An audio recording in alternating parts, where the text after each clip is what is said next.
এই দেশ থেকে পালিয়েছে সবাই, কিন্তু এখন এই বিচারপতিরা তারা একটা ষড়যন্ত্রে লিপ্ত হয়েছে এবং তারা করার চেষ্টা করছে।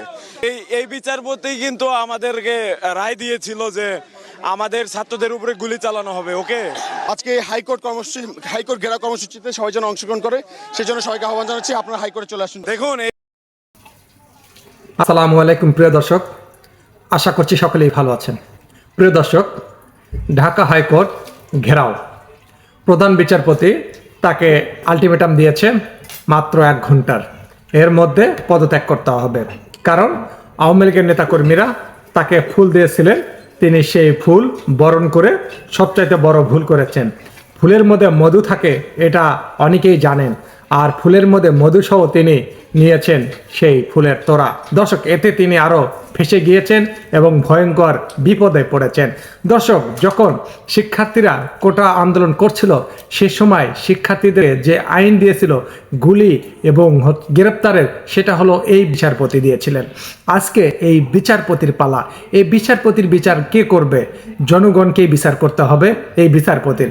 প্রিয় দর্শক, হাজার হাজার শিক্ষার্থীকে গণহারে গ্রেপ্তার করা হয়েছে, তাদেরকে রিমান্ড দেওয়া হয়েছে এবং ছোট 16, 17, 14 বছর মানে নাই তাদেরকেও গ্রেপ্তার করেছে এই বিচারপতির নির্দেশে। এই বিচারপতির কথায় তাদেরকে রিমান্ড দিয়েছে, পা ভেঙে দিয়েছে, হাত ভেঙে দিয়েছে, তারপরে চোখে গুলি করা হয়েছে, মাথায় গুলি করা হয়েছে, শিক্ষার্থীর বুকে গুলি করা হয়েছে। কয়েকশো শিক্ষার্থী এবং জনগণকে দুনিয়া থেকে বিদায় করে দিয়েছে এই কুলুঙ্গার বিচারপতি।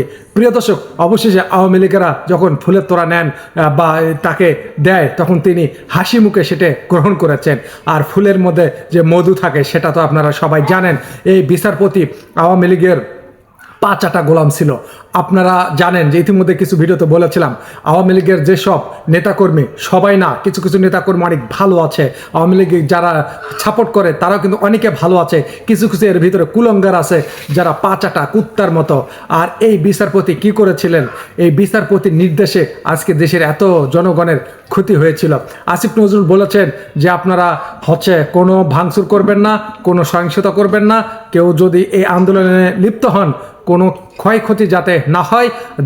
যে বিচারপতি আছেন এবং তার সাথে যে আরও যে বিচারপতিগুলো আছে সবারই পদত্যাগ করবে। তারা সময় চেয়েছেন, কিন্তু শিক্ষার্থীরা আর সময় দেবে না। তারা হোয়াটসঅ্যাপে, ফেসবুকে, বিভিন্ন গ্রুপে মেসেজ করছে। সেই মেসেজগুলো কিছুটা তথ্য বাইরে বের হয়ে এসেছে। আর প্রধানমন্ত্রী নাকি পদত্যাগ যে করেছেন তিনি নাকি সাইন দেয় নাই বা রিজাইন করে নাই বা পদত্যাগ করে নাই, সেটা জানিয়েছেন তার ছেলে সজীব ওয়াজেদ জয়। তিনি ভিডিও বার্তাতে বলেছেন তার মা বাংলাদেশের এখনও প্রধানমন্ত্রী রয়েছেন এবং খুব শীঘ্রই বাংলাদেশে পাঠানো হবে। বাংলাদেশের ব্যতীত 350 দেশের মধ্যে কোনো দেশে তার মায়ের জায়গা হয়নি, কারণ ভিসা নিষেধাজ্ঞা দেওয়া হয়েছে। আর তিনি এখন তার মাকে বাংলাদেশে পাঠাবে, এই নির্বাচনে তারা অংশগ্রহণ করবে। আর এই কথা কিছুদিন আগে বলেছিল, আর এখন বলছে আমার মা কোনো সাইন করেনি, ওই সময় সেনাবাহিনী ভারতে রেখে গিয়েছিল। তা দর্শক, এই মুহূর্তে বাংলাদেশের রাজপথ সব কিছু ঘেরাও করেছে এবং তোলপাড় এবং মিছিল চলছে। প্রধান বিচারপতির পদত্যাগ করতে হবে এবং এই প্রধান বিচারপতি যদি আবারও থাকে পদে, তাহলে নিরীহ মানুষ, অসহায় মানুষ, সাধারণ মানুষ, শিক্ষার্থী তাদের আবার 12টা বাজিয়ে দিবে এই বিচারপতি। এই বিচারপতির আইন এমনই, যারা সাধারণ মানুষ, যারা নিরীহ মানুষ তাদেরকে গ্রেপ্তার করো, হাত পা ভেঙে ফেলো, তাদের রিমান্ডে নাও, তাদের হাত পা একেবারেই গুড়িয়ে দাও। এটা হলো তার স্লোগান। আর আজকে এই বিচারপতি কিছুক্ষণের মধ্যেই পদ থেকে বহিষ্কার করতে হবে।